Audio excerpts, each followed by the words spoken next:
the beginning was the Word, and the Word was with God, and the Word was God. The Gospel of John and the Epistles of John were certainly written by someone who was an eyewitness of the ministry of Jesus. A large percentage of the New Testament is written by this person. The same was in the beginning with God.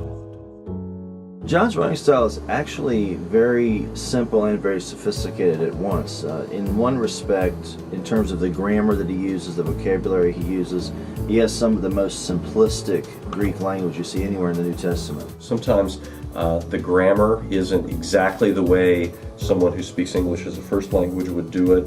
Sometimes the vocabulary is more limited than it might be otherwise. On the other hand, he has some of the most sophisticated writing in that he has a very nuanced way of using the words that he uses. I understand exactly what it is that's being said, and sometimes it's even being said in a way that I realize it's very memorable and profound. So he'll take one word and give it 4 different meanings. The way, a person who knows that you don't use the word ain't in standard English might drop it in. All things were made by him, and without him was not anything made that was made. A fisherman by the Sea of Galilee.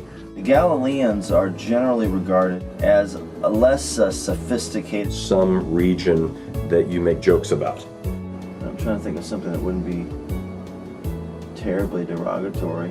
Galilee is kind of a hick area. Backcountry.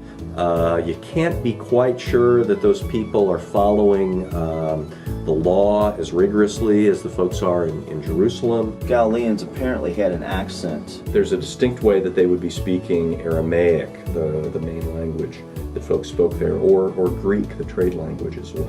A Galilean accent would be similar to, I almost say a southern accent. It's not considered to be a sort of a mark of culture by any stretch of the imagination. And the darkness comprehended it not.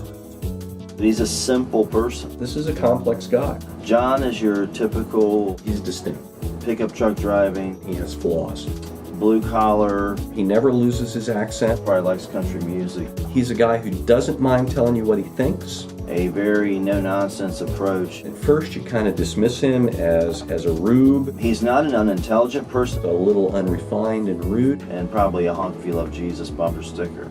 But the longer you listen to him, the more you realize there's some wisdom there. He has a certain wisdom. They never really exhaust the message that's here. The beloved disciple and Peter always appear together in the Gospel of John, and every single time they appear together, John knows more than Peter does. I think of him as a transformed personality. And we beheld his glory, the glory as of the only begotten of the Father, full of grace and truth.